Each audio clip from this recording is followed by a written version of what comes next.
اصلی سالسا رو بریک داون میکنیم و برای شما توضیح میدیم. اولیش هست بیسیک استپمون که حرکت اصلی و پایه‌ای سالسای ماست. اولین چیزی که باید یادتون بمونه که ما یه سنتر داریم، یعنی بدنتون سر جاش اینجا هست و از این سنترمون قدم برمی‌دارید بیرون روی یک با پای چپتون وزنتون بر پای راستتون باشه و پای چپتون میره جلو روی یک. پای راستتون سر جا از زمین بلند میشه روی دو. پای چپتون برمیگرده به سنترتون روی سه. 4 سر جامون هستیم. 5 پای راستمون برمیگرده عقب. 6 پای چپمون سر جاش و 7 پای راستمون دوباره برمیگرده به سنتر.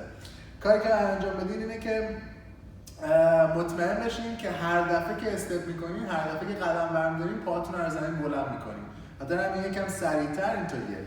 1 2 3 4 5 6 7 8 چپ راست چپ و راست چپ راست.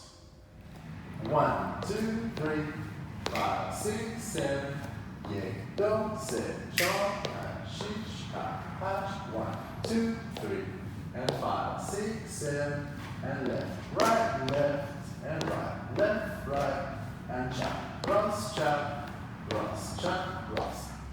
بیسیک دومی که امروز براتون توضیح میدم بیسیک سایت بیسیکه، یعنی شما به سمت به بغلتون حرکت میکنیم به جای جلو عقب. چند تا اسم دیگه هم داره معمولا، ولی برای پرپس کلاسای ما فقط بهش میگیم سایت بیسیک. سایت بیسیک دقیقاً همون ریدم رو فالو میکنه با پاهاتون، هیچ وقت ریدم سالسا ما عوض نمیشه، فقط میریم به کناره ها به جای جلو عقب. یعنی کاری که میکنیم دوباره وزنمون میره رو پای راستمون، با پای چپمون قدم برمی‌داریم به سمت چپ. 1 2 3 5 6 7 چپ راست چپ راست چپ راست. And 1 2 3 and 5 6 7 and 1 2 3 5 6 7 left right 1 2 3 6 7 1 2 3 5 6 7 چپ راست چپ راست چپ راست. alright بیسیک سوم رو بهش میگم بک بیسیک و همونجوری که گفته میشه داریم به عقب برمی‌داریم به جای اینکه به گوشه ها و جلو عقب. بک بیسیک رو اینجوریه، یه ذره بدنتون باید بچرخونید به اون سمتی که ازش استفاده میکنید. یعنی بک بیسیک اون دوره همون ریدم و همون قاعدش دقیقاً همونه. وزنتون میره سمت راست، پای چپتون میره عقب. 1 2 3 5 6 7 and 1 2 3 and 5 6 7 and chop راست chop راست chop راست and 1 2 3 and 5 6 7 left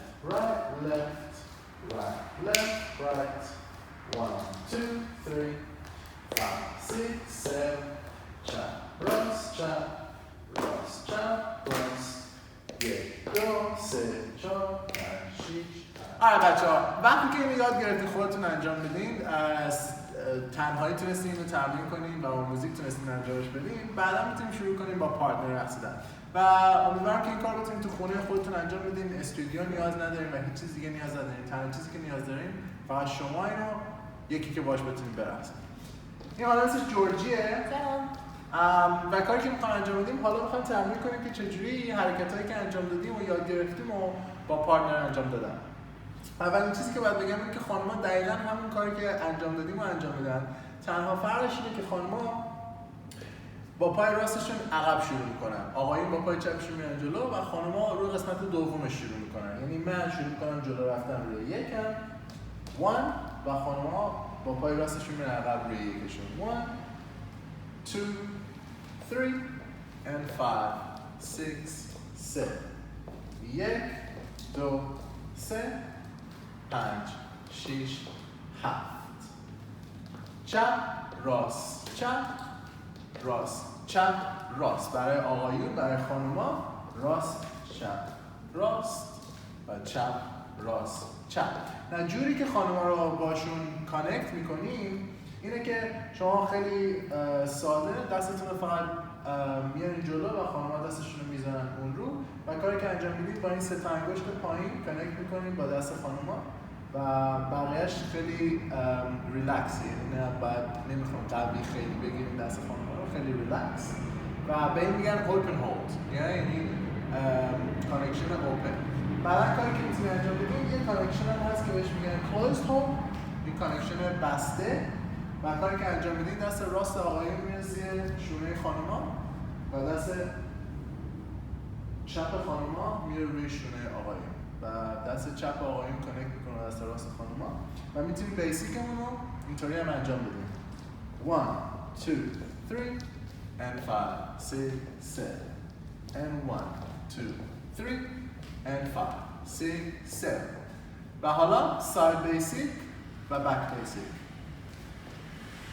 1 2 3 5 6 7 1 2 3 5 6 7.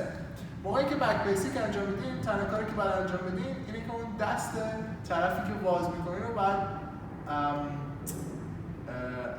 دیگه نگه نداریم و وقتی باز میشیم روی 1 1 2 3 5 6 7 1 2 3 5 6 یا open hold 1 2 3 5 6 7 basic step 1 2 3 5 6 7 side basic 1 2 3 5 back basic 1 2 3 5 6 7 and basic 2 3 5 6 7 1 2 3 5 6 7 1 2 3 5 side basic 1 2 3 5 6 7 1 2 3 back basic and 1 2 3 5 6 7 1 2 3 5 basic step and 1 2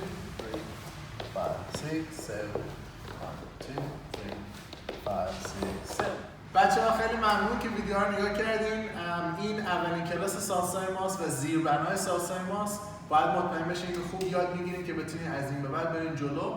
مطمئن بشین که ویدیوهای دیگه منم نگاه کنین، ویدیوهای قسمت‌های مختلف حرکت‌های بعدی، ولی این قسمت پایه بندیمونه و باید مطمئن بشین کاری که یاد میگیرین اینه که خوب یاد بگیرین وزنتون رو ترانسفر کردن از یه پا به یه پا دیگه، یعنی تنها خون وقتی هستین باید همیشه تمرین کنین 1 2 3 5 6 7. این باید کاملا واسه راحت بشه.